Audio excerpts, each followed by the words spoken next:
লাইভত মই সৌৰভ গাৰ্গ এবাৰ জনজাতিকৰণক লৈ জ্বলিছে উজনি অসম মৰাণ মটক চুটিয়া আহোম এই যিসমূহ সংগত তেওঁলোক জনজাতি আছে তেওঁলোকে মুখ্যমন্ত্ৰীক স্পষ্টকৈ কৈ দিছে এবাৰ যদি জনজাতিকৰণ নহয় তেন্তে 2026 নিৰ্বাচনত তাৰ ফল ভোগ কৰিব লাগিব বিজেপি চৰকাৰে স্পষ্ট কথা কাৰণ দীৰ্ঘদিনীয়া তেওঁলোকৰ এটা দাবী আৰু 6 জনজাতিৰ জনজাতিকৰণক লৈ দীৰ্ঘদিনীয়া লাঞ্ছনা বঞ্চনা আলোচনা বিলোচনা হৈ আছে টুপ দি থকা হৈছে যে জনজাতিকৰণ কৰি দিয়া হ'ব কিন্তু পিছুৱাই থকা হৈছে আৰু এতিয়া সময় আহি পৰিছে কাৰণ সমাগত 2026 নিৰ্বাচন এবাৰ প্ৰতিশ্ৰুতিত কেৱল ভুল নাযাব মৰাণ মটক লোকসকল কাৰণ তিনিচুকীয়া জিলাত ইতিমধ্যে তেওঁলোকে জোৰ সমদল কৰি তেওঁলোকৰ নিজৰ যিটো স্থিতি আছে তেওঁলোকে স্পষ্ট কৰি দিছে আৰু তেওঁলোকে চৰকাৰক কৈ দিছে যে 2014 চনৰ লোকসভা নিৰ্বাচনৰ পূৰ্বে 6 জনগোষ্ঠীৰ জনজাতিকৰণৰ প্ৰতিশ্ৰুতি দিয়া হৈছিল কোৱা হৈছিল যে 6 জনগোষ্ঠীক জনজাতিকৰণ কৰি দিয়া হ'ব কিন্তু এতিয়া 2025 চন আহি পালে এতিয়ালৈকে কিন্তু এই 11 বছৰে কি কাৰণত জনজাতিকৰণ কৰা নহল তাক লৈ তেওঁলোকে প্ৰশ্ন উত্থাপন কৰিছে আৰু তেওঁলোক এবাৰ জাঙুৰ খাই উঠিছে মৰাণ আহোম চুটিয়া দল সংগঠনৰ লগতে হাজাৰ হাজাৰ ৰাইজ কৈছে এবাৰ তেওঁলোকে স্পষ্টকৈ কৈছে যে মুখ্যমন্ত্ৰীয়ে যেটো কথা কৈছিল যদি এৰ প্ৰতিবাদ হয় তেন্তে জনজাতিকৰণ প্ৰক্ৰিয়াটো পিছ পৰি যাব আৰু প্ৰক্ৰিয়াকৈ মুখ্যমন্ত্ৰীয়ে তেওঁলোকক ভাবুকি প্ৰদান কৰিছিল তেওঁলোকে অভিযোগ উত্থাপন কৰিছে আৰু তেওঁলোকে এটা কথা স্পষ্ট কৰি দিছে যে যিকোনো মূল্যৰ বিনিময়ত এবাৰ জনজাতিকৰণ লাগিবই এবাৰ আৰু ললিপপ আমি নিগিলো এই ধৰণৰ মন্তব্য কৰিছে আৰু তেওঁলোকৰ এটা ডাঙৰ অভিযোগ যে অসমত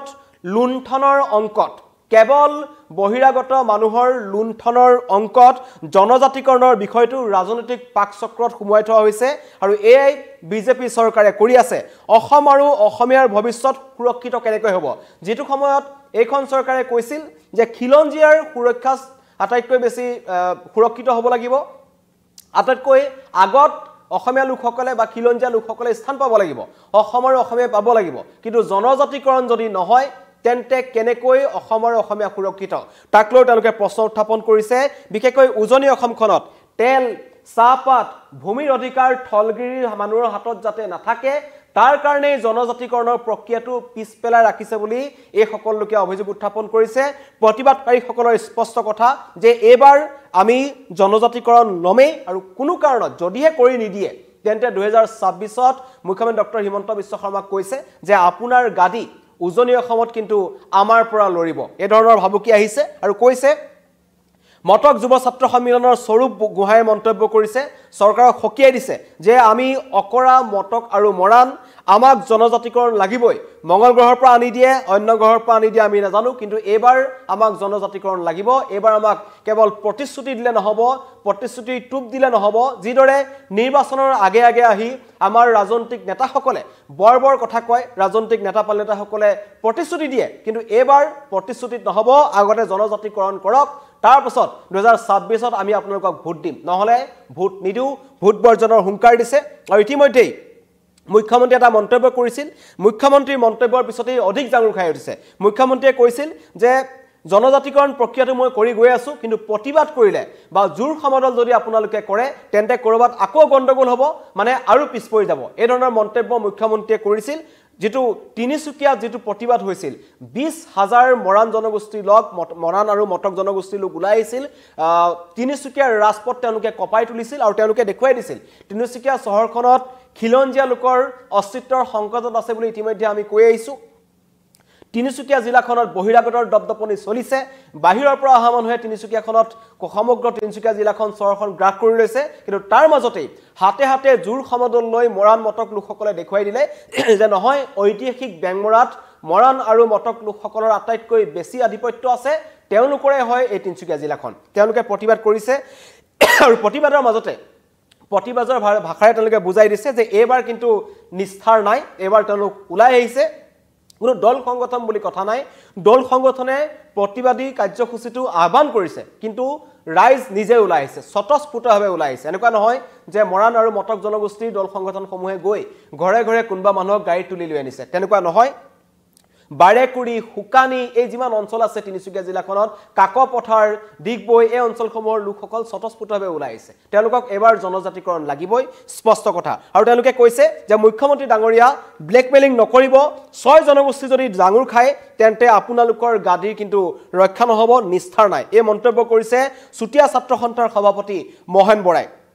আৰু লগতে মৰাণ ছাত্ৰ সন্থাৰ প্ৰাক্তন উপসভাপতি ডাক্তৰ বিকাশ দহোটিয়াৰ মন্তব্য আহিছে যে জনজাতিকৰণৰ মৰ্যাদা পাব পৰাকৈ সকলো বৈশিষ্ট্য আছে মৰাণ আৰু মটক জনগোষ্ঠী তেনে পৰ্যায়ত 2014 চনতে জনজাতিকৰণ কৰি দিম বুলি কোৱাৰ পাছত 2025 চনলৈকে কি কাৰণত উলমাই ৰাখিলে তাক লৈ এটা প্ৰশ্ন উত্থাপন কৰিছে আছাৰ ধীৰাজ গোৱালাই মন্তব্য কৰিছে দিল্লীত 6 জনগোষ্ঠীৰ জনজাতিকৰণে সুৰক্ষিত কৰিব সমগ্ৰ অসমক অসমৰ অসমীয়াৰ অস্তিত্ব যদি থাকিব লাগে থলগিৰি হাতত যদি আমাৰ তেল চাহপাত মাটিৰ অধিকাৰ থাকিব লাগে তেন্তে জনজাতিকৰণ হ'ব লাগে এই মন্তব্য কৰিছে আৰু ইতিমধ্যেই তিনিচুকীয়া জিলাখন স্তব্ধ হৈ পৰিছে তিনিচুকীয়াত মৰাণ ছাত্ৰ সন্থাৰ নেতৃত্বত অৰ্থনৈতিক অৱৰোধ কৰা হৈছে প্ৰাপ্য অধিকাৰ আজৰি আনিবলৈ যিকোনো পৰ্যায়লৈ তেওঁলোক যাব বুলি হস্তম হৈ আছে সদাব্যস্ত আদিম ভূমিপুত্ৰ মৰাণ জনগোষ্ঠীৰ লোকসকল জনজাতিকৰণ আৰু ষষ্ঠ অনুসূচিত স্বায়ত্ত শাসনৰ দাবী অবধাৰিত সংগ্ৰাম চৰকাৰী যন্ত্ৰৰ হোৱা আলোচনা বিলোচনাৰ কোনো ফল নোহোৱাত এটা তেওঁলোকে অৰ্থনৈতিক অৱৰোধৰ কাৰ্যসূচী ৰূপায়ণ কৰিছে তাৰ পাছতে তিনিচুকীয়াৰ মাকুম বাইপাছ কাকপথাৰ দিগবৈত শ যান বাহন আবদ্ধ হৈ আছে কাৰণ এই বৰ্ষটোতে 2025 চনটোত মুখ্যমন্ত্ৰীৰ সৈতে তিনিবাৰকৈ আলোচনাত বহিছিল মৰাণ জনগোষ্ঠীৰ লোকসকল তেওঁলোকৰ নেতৃত্ব তেওঁলোকৰ কিছুমান বয়োজ্যেষ্ঠ লোক কিন্তু তাৰ পাছতো চৰকাৰে তেওঁলোকক জনজাতিকৰণ কি কাৰণত কৰা নাই তাক লৈ প্ৰতিক্ৰিয়া অব্যাহত আছে কিন্তু কোনো ধৰণৰ যদি ফল নেপালে উজনি অসম কিন্তু জ্বলিছে আৰু উজনি অসমত 2026 নিৰ্বাচন আহি আছে নুমলীগড়ৰ পৰা প্ৰধানমন্ত্ৰী নৰেন্দ্ৰ মোদীয়ে ৰণসিঙা বজাই থৈ গ'ল ৰণসিঙা বজাই থকাৰ দুদিনমান আগতে তিনিচুকীয়াত প্ৰতিবাদ হৈছিল আৰু সমগ্ৰ উজনি অসমত এতিয়া এই খিলঞ্জীয়াৰ অস্তিত্ব ৰক্ষা খিলঞ্জীয়াৰ থলগিৰি মানুহৰ হাতত বা মাটিৰ অধিকাৰ থকা এনেকুৱা কিছুমান প্ৰসংগ উত্থাপন হৈছে কাৰণ মুখ্যমন্ত্ৰীয়ে নিজে কৈছিল যে ফিনিশ আসাম জেহাদ চলি আছে অসমখনৰ সমষ্টিসমূহৰ জনগাঁথনি সলনি কৰা এটা ষড়যন্ত্ৰ চলি আছে তেনে পৰ্যায়ত নামনি অসমৰ যিটো অৱস্থা হৈছে এতিয়া নামনি অসমত মধ্য অসমত যিটো অৱস্থা হৈছে উজনি অসমত যাতে হ'ব নালাগে তাৰ কাৰণে বিভিন্ন দল সংগঠনসমূহ বিশেষকৈ ভূমিপুত্ৰসমূহ যিসমূহ মৰাণ মটক চুটিয়া যিবোৰ জনগোষ্ঠী আছে তেওঁলোকে এবাৰ ৰাইজ ওলাই আহিছে ৰাইজে কৈছে যে নহব চৰকাৰে কৰক নকৰক নেজানো কিন্তু আমাক জনজাতিকৰণ লাগিব আমাৰ অধিকাৰ আমাৰ হাতত থাকিব লাগিব মাটিৰ অধিকাৰ থাকিব লাগিব আমাৰ ইয়াত থকা যিবোৰ খনিজ সম্পদ আছে তাৰ অধিকাৰ আমাৰ ওচৰত থাকিব লাগিব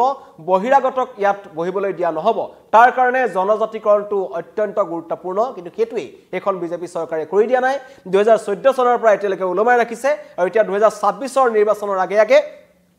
6 জনগোষ্ঠী জাঙুৰ খাই উঠিছে আৰু কৈছে যদিহে আমি জাঙুৰ খাই উঠো তেন্তে আপোনালোকৰ গাদী নাথাকিব মুখ্যমন্ত্ৰীৰ মন্তব্য আপোনালোক প্ৰথমতে শুনাব বিচাৰিছো মুখ্যমন্ত্ৰীয়ে কি কৈছিল তাৰ পিছতে শুনাম প্ৰতিবাদকাৰী মন্তব্য কাৰ নিষিদ্ধ বিজেপি নগলে জনজাতিকৰণ কেনেকে হ'ব গভৰ্ণমেণ্ট দিল্লীত আছে বিজেপি যদি মোদীজীয়ে নাহে জনজাতিকৰণটো কেনেকে হ'ব গতিকে নিষিদ্ধ বুলি কোনো কথা নাই মই অলপ পিছতে বিজনেছ গৈ আছো আৰু এই জনজাতিকৰণৰ প্ৰক্ৰিয়া বহুখিনি পজিটিভলি আগবাঢ়িছে এইবিলাক যিবিলাক গণ্ডগোল হৈ আছে ইয়ে প্ৰক্ৰিয়াটো দেৰি কৰি দিব মই স্মুথ কৰি তাক আগুৱাই লৈ গৈ আছো এই মাছাল প্ৰচেছন জোৰ লোৱা প্ৰচেছন এইবিলাকত কেতিয়াবা গণ্ডগোল হ'ব প্ৰক্ৰিয়াটো দেৰিহে হৈ যাব আৰু মই কথাবিলাক সকলোকে বুজাই থাকো টেলিফোনত ভাই আন্দোলন কিয় কৰিব লাগে নৱেম্বৰত ৰিপৰ্ট হ'ব নৱেম্বৰত ৰিপৰ্টত বেয়া কথা দেখিলে তেতিয়া আন্দোলন কৰক এই আন্দোলনটোৰ কাৰণেতো অসমখন পিছুৱাই আছে যেতিয়া য'ত আন্দোলন হয় তাৰ মানে এক বছৰ কামটো পিছুৱাই গ'ল কাৰণ আন্দোলন হ'লে ক'ৰবাত গণ্ডগোল হ'বই সেইকাৰণে মই কৈছোঁ যে আন্দোলন কৰা বিশেষকৈ কোচ ৰাজবংশীৰ আমি কি ৰিপৰ্ট দিম কোচ ৰাজবংশী মানুহখিনিয়ে জানেই সকলোকে মই ইনফৰ্মেলি কৈ থৈ দিছোঁ যে আমি পজিটিভ কৰিব গৈ আছোঁ এই আন্দোলনটো কিয় কৰিব লাগে যেতিয়া তেওঁলোকে নাজানিলে আন্দোলন কৰক যিহেতু মই কৈয়ে দিছোঁ যে নৱেম্বৰত এই কথাখিনি লিখা থাকিব তেওঁলোকে মোক কৈছে দাদা এইখিনি লিখা থাকিলে হৈ গ'ল এতিয়া আকৌ কিয় আন্দোলন কৰিব লাগে আৰু বিজেপিক দূৰত পঠালে বেলেগ পাৰ্টিয়ে কৰিব নেকি এইবিলাক কাম যদি বিজেপিক কোনোবাই ঠেলি দূৰত পঠাই দিয়ে বিজেপিৰো ক্ষতি হ'ব কিন্তু অসমৰ ক্ষতিও একেধৰণে হ'ব সেইকাৰণে মোৰ মতেদি আন্দোলনটো ৰাস্তা নহয় আলাপ আলোচনাৰ মাজেৰে আগবাঢ়িব লাগিব আৰু সকলো কথাতে দুটা পক্ষ থাকে চৰকাৰে দুইটা পক্ষৰে কথা শুনি আগবাঢ়িব লাগে নহলেতো সব কাম হ'ব বুলি আজিয়ে কৰিব পাৰি ৰাতি যেহেতু আমাৰ মৰাণ জনগোষ্ঠীক চৰকাৰে বাৰে বাৰে প্ৰতাৰণা কৰি আহিছে তাৰ সন্দৰ্ভত আমি আজিৰ পৰা অৰ্থনৈতিক অৱৰোধ কৰিবলৈ সক্ষম হৈছিলোঁ ৰাতিপুৱা 5 বজাৰ পৰা আমি পথ অৱৰোধ কৰিলোঁ এতিয়া আমি যেহেতু অৰ্থনৈতিক অৱৰোধ কৰিব লৈছোঁ যে ৰেলৰ ষ্টেচনত আছোঁ যিসমূহ আমাৰ ৰপ্তানি হয় ইয়াৰ পৰা তেল কয়লা আদি কৰি সেইখিনি আমি বন্ধ কৰিবলৈ বিচাৰিছোঁ যিহেতু আমাৰ চৰকাৰে আমি বাৰে বাৰে তেওঁলোকক দাবী উত্থাপন কৰি আহিছোঁ যে জনগোষ্ঠীৰ যি প্ৰাপ্য অধিকাৰ মৰাণ জনগোষ্ঠীৰ প্ৰাপ্য অধিকাৰ বিচাৰি আমি সংগ্ৰামখনত লিপ্ত হৈছোঁ আমি বাৰে বাৰে প্ৰতাৰিত হৈছোঁ চৰকাৰ আহিছে চৰকাৰ বদলি হৈছে কিন্তু কোনো এখন চৰকাৰে আমাৰ সমস্যাসমূহ সমাধান সূত্ৰ দিব পৰা নাই কিন্তু ইতিমধ্যে আমাৰ যেহেতু বিজেপি চৰকাৰে আজি 10 বছৰে গাদী দখল কৰি আছে তেওঁলোকক আমি এই অৰ্থনৈতিক অৱৰোধথলীৰ পৰা ধিক্কাৰ জনাইছোঁ তেওঁলোকে যদি অতি শীঘ্ৰেই মৰাণসকলক জনজাতি মৰ্যাদা নিদিয়ে নিশ্চিতকৈ মৰাণ ৰাইজে বুজি উঠিছে আৰু জংকীৰ আন্দোলন গঢ়ি তুলিব অৰ্থনৈতিক অৱৰোধ অনিৰ্দিষ্ট কাললৈকে যেহেতু আমি মৰাণ জনগোষ্ঠীয়ে মাৰ বান্ধি থিয় হৈছোঁ নিশ্চিতকৈ আমি সদায় অৰ্থনৈতিক অৱৰোধ এনেদৰে কৰি থাকিম যদিহে মৰাণ জনগোষ্ঠীক জনজাতি মৰ্যাদা অতি শীঘ্ৰেই প্ৰদান নকৰে নিশ্চিতকৈ তেওঁলোকো যেহেতু আমাৰ বিধানসভাৰ কক্ষত বহিছে কিন্তু তেওঁলোকে কথাটো উপস্থাপন কৰিছে যদিও যেহেতু আমাৰ এটাৰ বহুত দুখৰ বিষয় বুলি ক'ব লাগিব আমাৰ দুজন বিধায়ক আছে এজন বাৰে বাৰে কেইবাবাৰো আমাৰ যিটো বিধায়ক প্ৰতিষ্ঠিত হৈছে কিন্তু আমাৰ মন্ত্ৰিত্ব দাবীৰ ক্ষেত্ৰত আমি সদায় কৈ আহিছিলোঁ কিন্তু আমাৰ এজনো বিধায়ককো মন্ত্ৰিত্ব দিবলৈ চৰকাৰে যেহেতু তেওঁলোকে মন নেমেলিলে সেই হেতুকে আমাৰ মন্ত্ৰিত্বও পোৱা নাই আৰু তেওঁলোকে হয়তো কৈছে যদিও যেহেতু কেন্দ্ৰীয় চৰকাৰে গাফিলতি কৰিছে যেহেতু ইতিমধ্যে মুখ্যমন্ত্ৰী ডাঙৰীয়াই বাৰে বাৰে কৈ আহিছে যে জনজাতি মৰ্যাদা মৰাণসকলক দিয়াৰ ক্ষেত্ৰত একো আপত্তি নাই ট্ৰাইবেল সংঘৰ আপত্তি দেখুওৱা নাই আৰু সকলোখিনি ক্ৰাইটেৰিয়া ইতিমধ্যে যুগুতাই দিয়া হৈছে কিন্তু কাৰ্যকৰীৰ ক্ষেত্ৰত গাফিলতি হৈছে গতিকে বিজেপি চৰকাৰক এনেদৰে অৰ্থনৈতিক অৱৰোধ কৰি আমি যেহেতু ৰপ্তানি সকলো ক্ষেত্ৰতে বন্ধ কৰি দিম যেহেতু আমি বুজি উঠিছোঁ মৰাণ ৰাইজে যে তেওঁলোকে মিছা প্ৰতিশ্ৰুতিৰ বাহিৰে আমাৰ মৰাণ ৰাইজক একোৱে দিবলৈ সক্ষম হোৱা নাই আৰু যেহেতু আমি ভাবিছিলোঁ যেতিয়া বিজেপি চৰকাৰ আহিছিলে জাতি মাটি ভেটি কথা কোৱা এজন দক্ষ মুখ্যমন্ত্ৰী আমাৰ মাজলৈ আহিছিলে আমি ভাবিছিলোঁ তেওঁ আমাৰ সমস্যাসমূহ পূৰণ কৰিব কিন্তু এতিয়া আমাৰ দেখিবলৈ পালোঁ তাৰ বিকল্প গতিকে মৰাণ ৰাইজে মাৰ বান্ধি থিয় হৈছে নিশ্চিতকৈ তেওঁলোকৰ বিজেপি চৰকাৰক ধিক্কাৰ জনাইছোঁ আৰু অনাগত আগন্তুক যেহেতু নিৰ্বাচন আহি আছে নিশ্চিতকৈ মৰাণ ৰাইজে মাৰ বান্ধি থিয় হ'বলৈ বাধ্য হ'ব প্ৰতিবাদকাৰীসকলৰ স্পষ্ট কথা যে প্ৰতিশ্ৰুতি বহুত হৈ গ'ল ললিপপ বহুত হৈ গ'ল এতিয়া জনজাতিকৰণ লাগে আৰু এই মৰাণ আৰু মটক লোকসকলৰ দীৰ্ঘদিনীয়া খুব আছে ৰাজনৈতিকভাৱে তেওঁলোকক সন্মান দিয়া নহয় কাৰণ মৰাণ মটকৰ লোকক বা এনেকুৱা ধৰণৰ জনগোষ্ঠীৰ যিসকল নেতা আছে বিধায়ক আছে তেওঁলোকক মন্ত্ৰিত্ব দিয়া নহয় হেতুক লৈ প্ৰশ্ন উত্থাপন হৈছে সঞ্জয় কিষাণৰ দৰে নেতা যিজন আছে তিনিচুকীয়াৰ বিধায়ক তেওঁলোকে মন্ত্ৰিত্ব পাইছে কিন্তু মৰাণ মটক যিসকল লোক আছে জনগোষ্ঠীৰ যিসকল বিধায়ক আছে তেওঁলোকে কিন্তু অতি তাৎপৰ্যপূৰ্ণভাৱে তেওঁলোকক বিজেপি চৰকাৰখনক তেওঁলোকক মন্ত্ৰিত্ব দিয়া হোৱা নাই তাক লৈ তেওঁলোকে প্ৰশ্ন উত্থাপন কৰিছে আৰু সেই অঞ্চলসমূহৰ নেতাই বা তেওঁলোকৰ জনগোষ্ঠীৰ নেতাসকলে যেতিয়ালৈকে মন্ত্ৰিত্ব নাপায় তেওঁলোকৰ জনগোষ্ঠীৰ উন্নয়ন নহয় বুলি অভিযোগ উত্থাপন হৈছে আৰু এই জনজাতিকৰণক লৈ যেটো ৰাজনীতি চলি আছে বিশেষকৈ উজনি অসমখন কাৰণ উজনি অসমখনৰ ওপৰতেই বিজেপি যথেষ্ট নিৰ্ভৰশীল নামনি অসমত বিজেপিয়ে জানে যে সংখ্যালঘু ভোটাৰ যথেষ্ট আছে মুখ্যমন্ত্ৰী নিজে স্বীকাৰ কৰিছিল জনগাঁথনি সলনি হৈছে যথেষ্ট সংখ্যক সন্দেহজনক লোক আছে যিসকলে বিজেপিক জানি বুজি সমৰ্থন নকৰে যেটো মিয়া বুলি শব্দ তেওঁলোকে বিজেপিয়ে কয় যে আমাক মিয়াৰ ভোট নালাগে তেন্তে মিয়াৰ ভোট যদি নালাগে তেওঁলোকে উজনি অসমৰ ওপৰত 60% তেওঁলোকে নিৰ্ভৰ কৰিব লাগিব তেন্তে এতিয়া যে উজনিতে তেওঁলোকৰ এই ধৰণৰ অৱস্থা হৈছে বিশেষকৈ জনজাতিকৰণক লৈ যদিহে 6 জনগোষ্ঠীৰ জনজাতিকৰণ নহয় তেন্তে এবাৰ কৰবাত নহয় কৰবাত বিজেপি সেই যাত্ৰা ইমান মখিল নহব 2026ত তাক লৈ এবাৰ দল সংগঠনসমূহে কৈছে যে আমাক যেটো আমাৰ প্ৰাপ্য যেটো আমাৰ বছৰ ধৰি আমি বিচাৰি আহিছো আমি ভূমিপুত্ৰ আৰু এই জনগোষ্ঠীক দিম বুলি কৈছিল 2014 চনতে 2014 চনৰ লোকসভা নিৰ্বাচনৰ পূৰ্বেই কৰা কথা আছে কিন্তু আজি আহি 2014 চনৰ পৰা 2025 চন হ'ল কি কাৰণত এতিয়ালৈকে নহলে আৰু ইতিমধ্যে কোৱা হৈছে যে জনজাতিকৰণ পাব পৰা সকলো ধৰণৰ মৰ্যাদা পাব পৰা বৈশিষ্ট্য যিবোৰ থাকিব লাগে মৰাণ মটক জনগোষ্ঠী আছে কিয় দিয়া হোৱা নাই কিয় উজনিৰ অসমত তেল চাহপাত ভূমি অধিকাৰ যাতে থলগুৰি হাতত থাকক সেই ব্যৱস্থা কিয় এখন চৰকাৰে কোৱা নাই কাৰণ এখন চৰকাৰে কৈছিল যে আমি এখন আমাৰ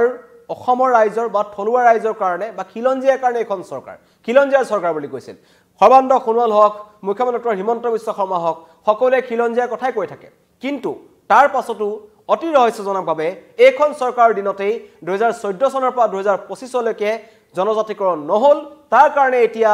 ৰাজপথলৈ ওলাই আহিব লগা হৈছে জোৰ সমদল কৰিব লগা হৈছে উজনিত স্তব্ধ হৈ পৰিছে তিনিচুকীয়া জিলা অৰ্থনৈতিক অৱৰোধ কৰিব লগা হৈছে কি কাৰণে কৰিব লগা হৈছে কি কাৰণে কৰা নহল তাক লৈ কিন্তু সকলোৰে মনত প্ৰশ্ন আছে কিন্তু 2026 নিৰ্বাচনৰ আগে আগে কৰিবই লাগিব নহলে তেওঁলোকেও ব্যৱস্থা গ্ৰহণ কৰিব বুলি ইতিমধ্যে মন্তব্য কৰিছে ধন্যবাদ কাৰ নিষিদ্ধ বিজেপি নগলে জনজাতিকৰণ কেনেকে হ'ব গভৰ্ণমেণ্ট দিল্লীত আছে বিজেপি যদি মোদীজীয়ে নাহে জনজাতিকৰণটো কেনেকে হ'ব গতিকে নিষিদ্ধ বুলি কোনো কথা নাই মই অলপ পিছতে বিজনেছ গৈ আছো আৰু এই জনজাতিকৰণৰ প্ৰক্ৰিয়া বহুখিনি পজিটিভলি আগবাঢ়িছে এইবিলাক যিবিলাক গণ্ডগোল হৈ আছে ইয়ে প্ৰক্ৰিয়াটো দেৰি কৰি দিব মই স্মুথ কৰি তাক আগুৱাই লৈ গৈ আছো এই মাছাল প্ৰচেছন জোৰ লোৱা প্ৰচেছন এইবিলাকত কেতিয়াবা গণ্ডগোল হ'ব প্ৰক্ৰিয়াটো দেৰিহে হৈ যাব আৰু মই কথাবিলাক সকলোকে বুজাই থাকো টেলিফোনত ভাই আন্দোলন কিয় কৰিব লাগে নৱেম্বৰত ৰিপৰ্ট হ'ব নৱেম্বৰত ৰিপৰ্টত বেয়া কথা দেখিলে তেতিয়া আন্দোলন কৰক এই আন্দোলনটোৰ কাৰণেতো অসমখন পিছুৱাই আছে যেতিয়া য'ত আন্দোলন হয় তাৰ মানে এক বছৰ কামটো পিছুৱাই গ'ল কাৰণ আন্দোলন হ'লে ক'ৰবাত গণ্ডগোল হ'বই সেইকাৰণে মই কৈছোঁ যে আন্দোলন কৰা বিশেষকৈ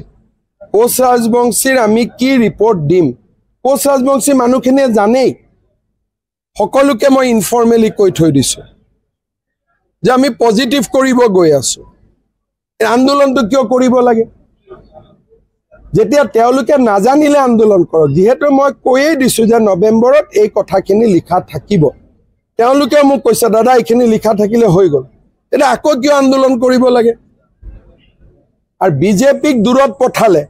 বেলেগ পাৰ্টিয়ে কৰিব নেকি এইবিলাক কাম যদি বিজেপিক কোনোবাই ঠেলি দূৰত পঠাই দিয়ে বিজেপিৰো ক্ষতি হ'ব কিন্তু অসমৰ ক্ষতিও একেধৰণে হ'ব সেইকাৰণে মোৰ মতেদি আন্দোলনটো ৰাস্তা নহয় আলাপ আলোচনাৰ মাজেৰে আগবাঢ়িব লাগিব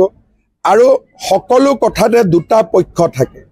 চৰকাৰে দুইটা পক্ষৰে কথা শুনি আগবাঢ়িব লাগে